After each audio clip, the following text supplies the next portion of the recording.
Hello mga friend, welcome back sa aking YouTube channel. Kung bago lang kayo sa aking YouTube channel, please subscribe and click the notification bell para lagi tayong updated sa aking mga video.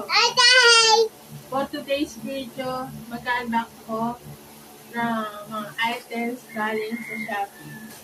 So without further ado, let's get started. Intro.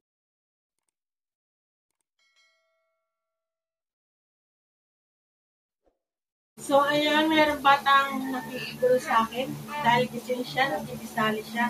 Pero, konti lang to. I-share ko kasi nagandahan ako sa mga binili ko.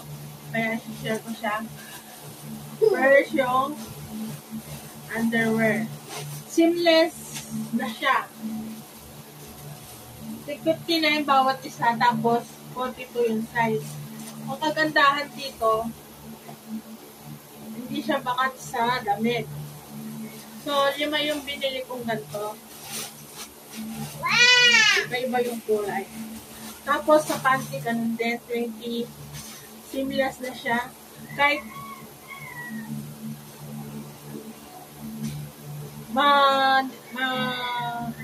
fit yung suit mo, hindi siya babakat para wala kang suot na underwear. So, binili ko dito is 6 na iba-ibang kulay. Mura lang siya. Next is yung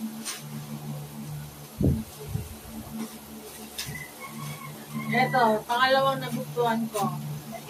Yung mga cellphone case na binili ko. Ayan, nakikisihin siya. Kala niya.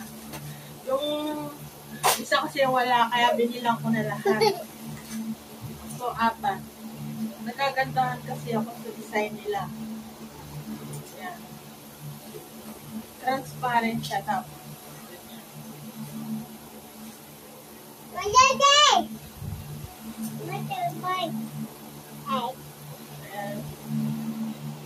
Ganda siya. 59 pesos lang siya.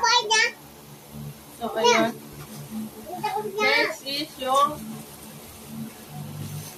tempered glass. At saka,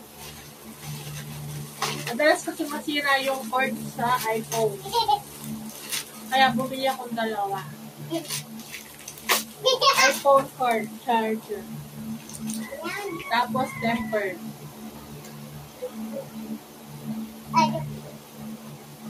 So, ayun. Thank you for watching. See you on my next vlog. Bye!